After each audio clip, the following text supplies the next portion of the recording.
Once upon a time, O best beloved, in a little house clinging to the cliffs of the isle, a mouse sat by her window. The waves below crashed louder than usual, and the wind clawed at the stone walls as though trying to get in. Mouse pulled her shawl tight and watched the sky darken, clouds rolling in like battleships on the horizon. She set her teacup down carefully, listening. The air felt alive. Her whiskers twitched. The storm was coming, but not just any storm. Mouse stood, her small paws steady despite the rising howl of the wind, and she opened her door. The wind caught it immediately, slamming it against the wall. Mouse stepped out, her shawl whipping around her shoulders, and climbed the path up the cliff. Her small claws gripped the rocky earth, her steps sure. Above her, the sea churned, foaming at the edges, its colour deep and wild as thunder. The gulls screamed, diving low to find shelter, and yet Mouse climbed higher until she reached the very edge. She stood there, fur flattened against her by the wind, and looked out over the vast, endless sea. The storm was not waiting. It was already here. A low rumble rolled through the sky, and the wind suddenly pulled away, as if holding its breath. Then she came. Through the swirling mist and driving rain, Storm Éowyn rode her great horse straight from the heart of the tempest. Her hair streamed behind her like silver fire, her cloak twisted and turned as if stitched from night itself, and the hooves of her horse struck the air, sending sparks that lit the waves below. Éowyn pulled her horse to a halt at the edge of the cliff, her gaze fixed on the tiny creature before her. Mouse did not bow or cower. She stood firm, the wind tugging at her shawl, her bright eyes unblinking. Éowyn tilted her head, curious. "Little one," the storm said, her voice the low moan of the sea wind. "What are you doing here? Do you not fear the storm?" Mouse's whiskers flicked. "Why should I fear what I've been waiting for?" The wind paused, just for a moment, as if considering the mouse's words. Then Éowyn laughed, a sound that cracked the sky and sent the waves leaping higher. "You have waited for me?" Éowyn asked, leaning down from her great white horse.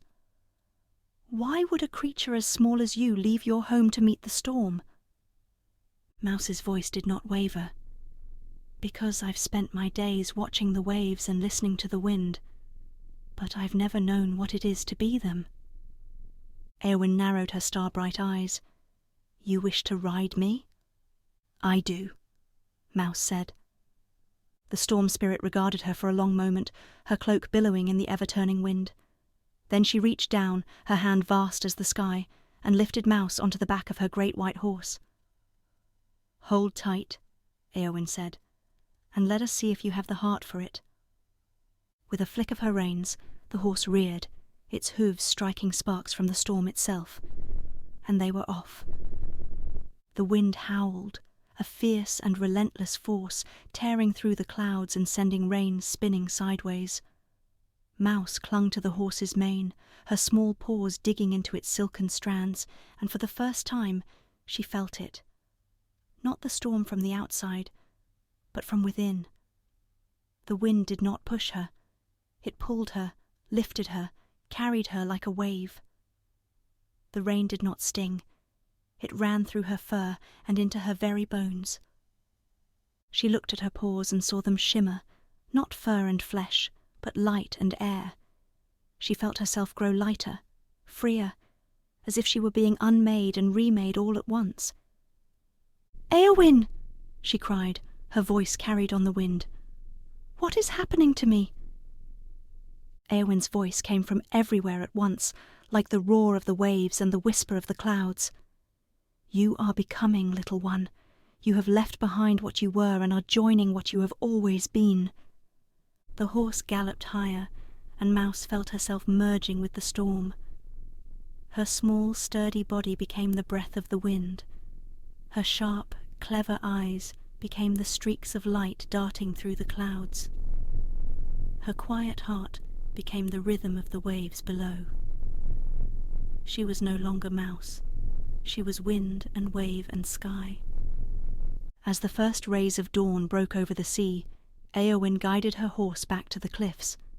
But there was no tiny mouse on its back, only the soft whisper of wind swirling around her. Éowyn dismounted, her fierce eyes softening. "Do you see now, little one?" Éowyn asked the wind. The wind curled around her, gentle as a sigh. "I see. I am not what I was, but I am what I was meant to be." Éowyn smiled, her cloak trailing behind her as she mounted her horse again. "Then you are truly free." The storm faded with the dawn, and the Isle of Man lay quiet once more. But the wind never left. It danced through the grasses, sang through the trees, and whispered through the waves, carrying with it the memory of a mouse who became the storm. And so, O best beloved, when the wind brushes your cheek or calls through your open window, listen carefully.